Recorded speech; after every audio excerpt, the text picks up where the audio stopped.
जय छठी मैया। आखिर कौन है छठी मैया और क्यों करते हैं हम इनकी पूजा? आइए जानते हैं इस कथा में।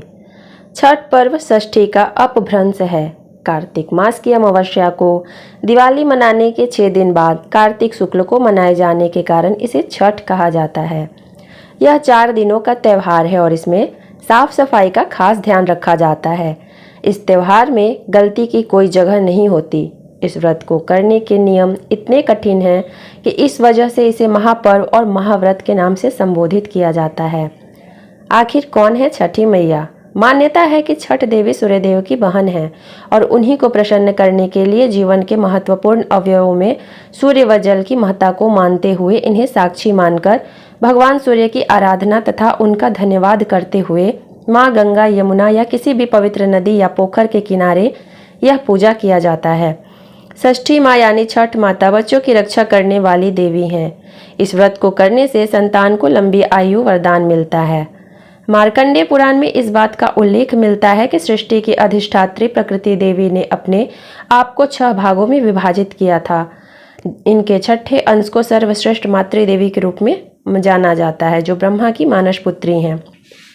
वो बच्चों की रक्षा करने वाली देवी हैं। कार्तिक मास के शुक्ल पक्ष की षष्ठी को इन्हीं देवी की पूजा की जाती है।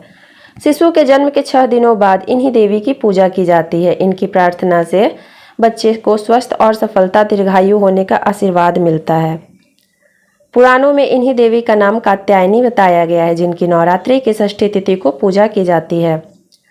आइए जानते हैं छठ व्रत कथा। कथा के अनुसार प्रियव्रत नाम के एक राजा थे। उनकी पत्नी का नाम मालिनी था। दोनों की कोई संतान नहीं थी। इस बात से राजा और उसकी पत्नी बहुत दुखी रहते थे।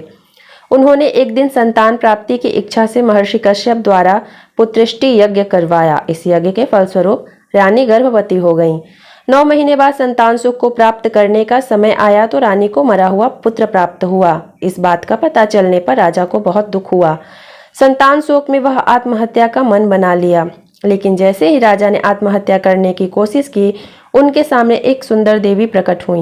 देवी ने राजा को कहा कि मैं षष्ठी देवी हूँ, मैं लोगों को पुत्र का सौभाग्य प्रदान करती हूँ।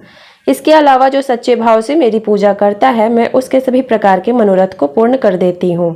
यदि तुम मेरी पूजा करोगे तो मैं तुम्हें पुत्र रत्न प्रदान करूंगी। देवी की बातों से प्रभावित होकर राजा ने उनकी आज्ञा का पालन किया। राजा और उनकी पत्नी ने कार्तिक शुक्ल के षष्ठी तिथि के दिन देवी षष्ठी के पूरे विधि विधान से पूजा की।